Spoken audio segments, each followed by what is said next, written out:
अगर आप स्पीड के साथ आत्मिक उन्नति करना चाहते हैं तो आपको आत्मिक बलिदानों में जाना है। अगर आप जल्दी उठना चाहते हैं, आप कहते हो मैं गिरता जा रहा हूं, पश्चाताप करता चाहता हूं, उठना चाहते हो, आत्मिक बलिदान करना शुरू करो, तुम्हें सामर्थ्य मिलेगी। तुम बुरी अभिलाषा जो आत्मा से युद्ध करती लड़ पाओगे।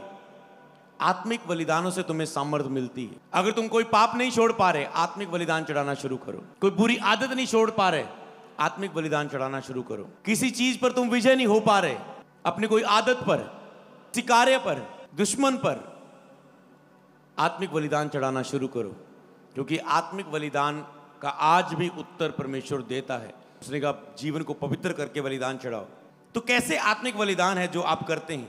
जब आप अपनी कुछ आत्मिक क्रियाएं, कुछ आत्मिक काम लेकर यहोवा के सन्मुख भेंट के साथ आओ। जब आप रोज, मैंने सिखाया था कि ओके आप सीड निकालते हो, मैंने कहा अच्छा रहेगा हम और आत्मा प्राप्त करें कि उठते ही पहले आप अपने सीड को बो रहे हैं कि परमेश्वर मैं तेरे भवन में बोता हुआ तेरे सामने आता हूं, खाली हाथ नहीं।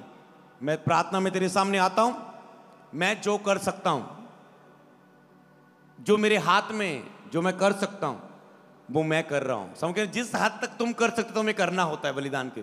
तुम क्या कर सकते हो वो तुम्हें देखना होता है। समझ पाए ना?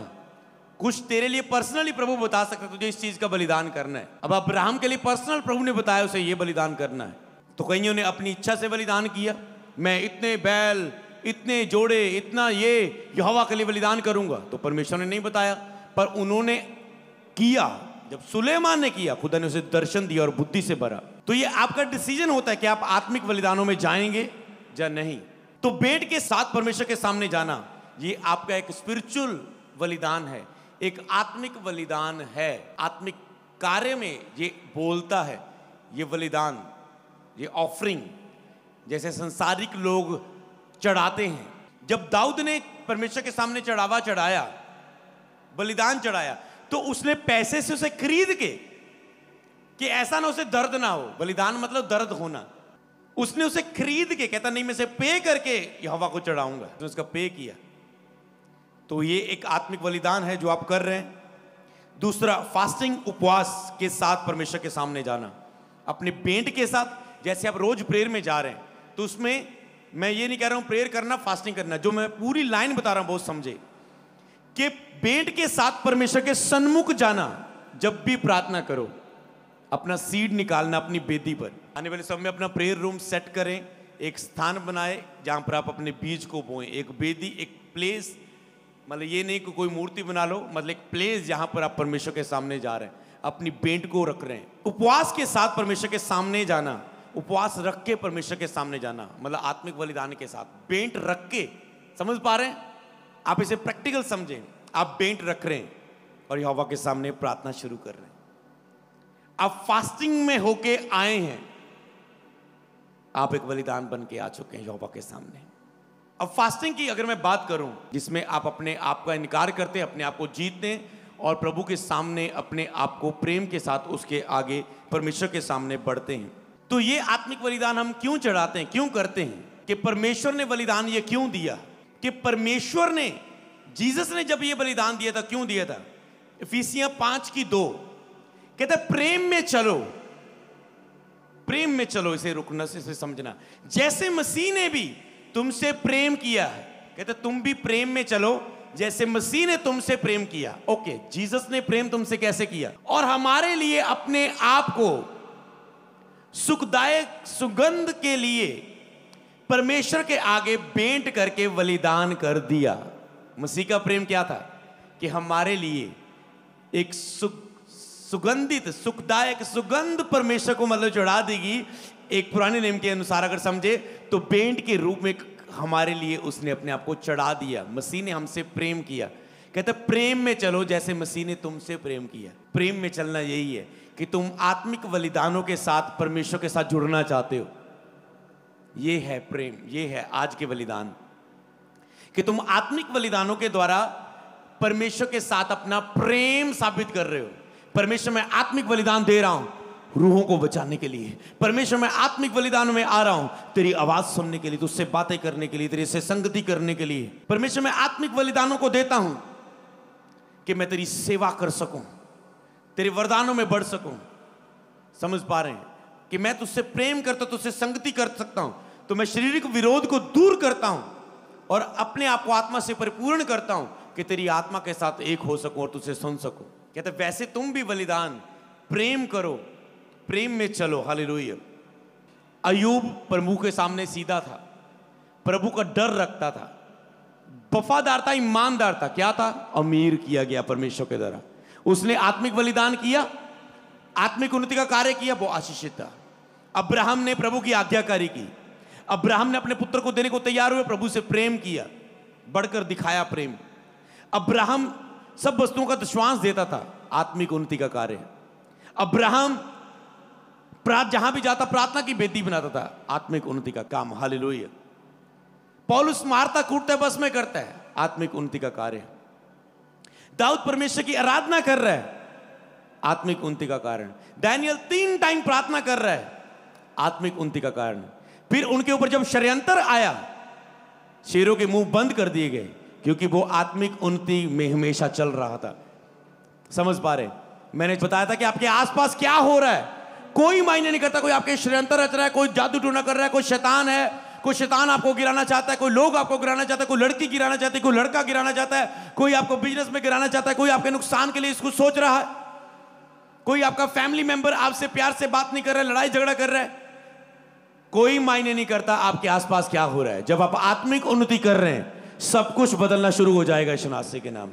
तो इसके लिए आपको कार्य में जाना है। समझ पा रहे हैं? नंबर 3 बलिदान, भेंट के साथ, फास्टिंग के साथ पवित्र बलिदान बन के परमेश्वर के सामने जाना। आप ये ध्यान दें कि आप केवल आत्मिक कार्य ना करते जाएं, आपको पवित्र बलिदान के रूप में इस महीने में रहना है। तो आपको पवित्र बलिदान के रूप में कि आपको इन दिनों में होलीनेस के लिए अधिक से अधिक बलिदान देना है। प्योरिटी में, आंखों में प्योरिटी, पवित्रताई, कानों की पवित्रताई पर आपको अलर्ट रहना है, अपने बोलने की पवित्रताई पर आपको अलर्ट रहना है, अपने सुनने की, अपने देखने की, अपने विचारों की पवित्रताई में, आपके मन में, दिल में क्या आ रहा है, अपनी होलीनेस पर आपको ध्यान देना है, ख्याल रखना है, चौकस रहना है, अलर्ट रहना है। और ये जब आप अलर्ट रहोगे और एक स्ट्रॉन्ग होलीनेस में जाओगे, अपनी इच्छाओं को दूर करते हुए। फास्टिंग मतलब बलिदान, मरना अपने आप के लिए। हालेलुया। जब अपनी इच्छा को, मैंने हमेशा देखा जब लोगों ने अपनी इच्छा को बलिदान किया, सचमुच परमेश्वर ने, पता नहीं इसका क्या कारण है, क्या है परमेश्वर, जितना मैंने आपको बताया, पर मैं अगर सीधा बोलूं कि है इसका असर। जब भी लोग पवित्र बलिदान के रूप में गए परमेश्वर के सामने, पता नहीं इसमें परमेश्वर क्या देखता है। गहराई की कुछ और बात भी होगी जो हम बहुत डीप है, पर पता नहीं क्यों, पर जब भी ये चीजें होती है, इसका असर प्रभु देता है उन व्यक्तियों को। हालेलुया। उसका असर ये नहीं कि आप कहते हैं कि मेरा 15 दिनों के बाद वीजा आने वाला है और वीजा ना आया, आप कहते हैं मुझे तो असर नहीं हुआ। हो सकता है उसका असर आपके वीजे पर नहीं आया, पर कहीं और हिस्से में भरपूरी के साथ आया। हालेलुया। तो इसलिए प्रभु को अपनी इच्छा से जज ना करें, पर मैं आपको बताऊं असर उसका आपकी लाइफ में रहता ही है, एक आत्मिक बलिदान का आपके जीवन में। पवित्र बलिदान, अपने आप का इनकार करते हुए जो परमेश्वर चाहता है वो करना, यह भी एक आत्मिक बलिदान है। अपने आप का इनकार करना। कई बार आप अपनी इच्छाओं से चलते रहते हैं, अपने तरीके से, जो आपको अच्छा लगता है, पर जब आप बलिदान के रूप में आते हैं, आप अपने आप का इनकार करते हैं, अपने लिए मरते हैं, और जो परमेश्वर चाहता है आप वो करते हैं। अब्राहम को प्रभु ने छोड़ यहां जा, उसने वो किया जो परमेश्वर चाहता है। जीसस के ऊपर पिता की इच्छा थी वो बलिदान हो, उसने कहा ओके पिता, तेरी मर्जी पूरी हो। पौलुस को बताया गया कि वहां जाके तुझे बांधा जाएगा, तुझे मारा जाएगा, पीटा जाएगा, वो कहता है डोंट वरी, मैं मरने के लिए भी तैयार हूं। समझ पा रहे? तो वो था उसका बलिदान, मसीह के लिए प्रेम। हालेलुया। तो आपको वो करना जो परमेश्वर चाहता है। कहता है प्रभु अगर वहां पर मुझे भेजता है, वहां पर कार्य करना है, तो मैं करूंगा, चाहे उसके लिए मुझे कोई भी कीमत क्यों ना चुकानी पड़े। परमेश्वर की इच्छा को पूरा करने के लिए बलिदान होना आत्मिक बलिदान है, कि जो प्रभु कहे उसे करना। तो कहे को प्राप्त करने के लिए आवाज सुनना जरूरी है कि प्रभु क्या कह रहा है, प्रभु क्या चाहता है। जब आप पवित्र फास्टिंग और बोने के बलिदान में जाते हैं तो प्रभु की आवाज आप सुनने लग जाते हैं। आराधना में बलिदान करते हैं तो आप अपने आप का इनकार करते हैं, आप वो सुनने लग जाते हैं। फिर जब सुनने लगे हो फिर उसे करना, कि जो प्रभु ने ये कहा मैं से करता। ओके प्रभु कहता है फास्टिंग रख, ओके प्रभु रखते हैं खुशी के साथ। बस ओके प्रभु, शुरू है, समझ पा रहे, ये कर, ओके प्रभु करता हूं, इतना बोना है तुझे स्पेशल, ओके प्रभु बोता हूं, समझ पा रहे, ये चीज छोड़नी है अभी तुरंत, ओके प्रभु मैं तुरंत छोड़ता हूं। आपको बलपूर्वक तुरंत फैसले लेने अपनी लाइफ में, ये स्ट्रांग है, आपको करना होना बहुत जरूरी है।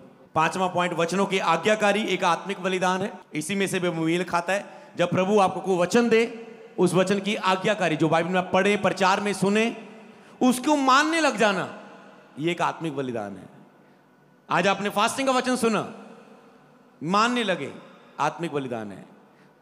ये एक डिफरेंट कार्य है, इसे आप ना मानेंगे, आज्ञा तोड़ना नहीं, ये एक आपके लिए कि आप कितना प्रभु से प्रेम करते हैं, प्रेम के कारण आप कितना बलिदान करते हैं, आप कितना भूखे हैं, कितना आप चाहते हैं अपने जीवन में, कितना आप ढीले हैं।